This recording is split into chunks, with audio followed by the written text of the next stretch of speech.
cours. On va terminer notre partie qu'on a déjà commencé. Donc, on était sur les documents que vous avez vus. On va terminer alors la suite.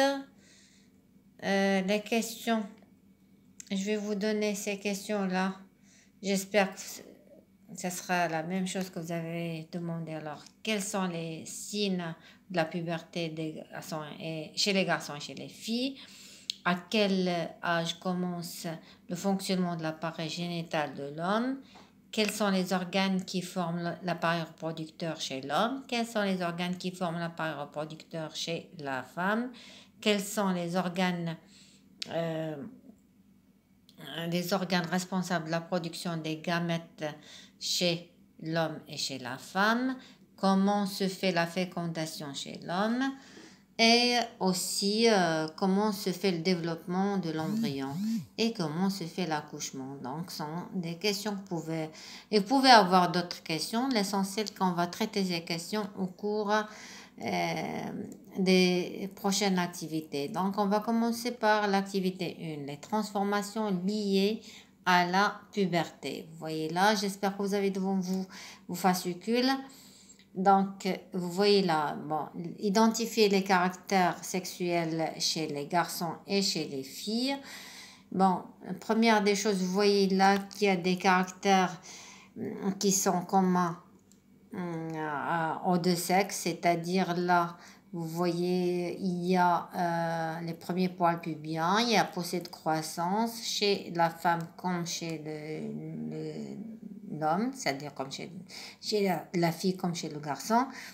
Donc, on a d'autres, bien sûr, d'autres caractères sexuels mus de la voix chez le garçon. Bon, il change, sa voix était une voix d'un enfant, ça commence à être plus grave, donc ça devient une voix d'homme. Vous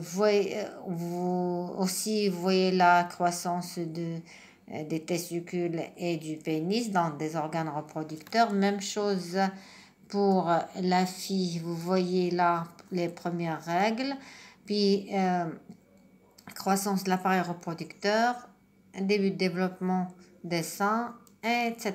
Donc, on passe maintenant, là vous voyez, c'est l'axe de l'âge. Bon, première question, quelles sont les transformations corporelles communes entre le garçon et la fille?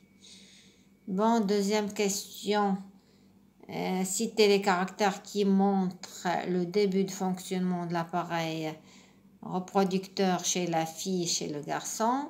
Puis, troisième question, vous basant sur le document, complétez le tableau suivant. Bon, ce tableau-là, vous voyez, il y a les transformations corporelles qui sont notamment premier poil pubien, poussée de croissance, croissance des organes reproducteurs, début de fonctionnement des organes reproducteurs chez la fille et chez le garçon, bien sûr, à quel est l'âge moyen de l'apparition de ces transformations-là. Je vous laisse le temps de réfléchir à ces questions et on passe à la correction dans quelques instants. Donc, à tout à l'heure.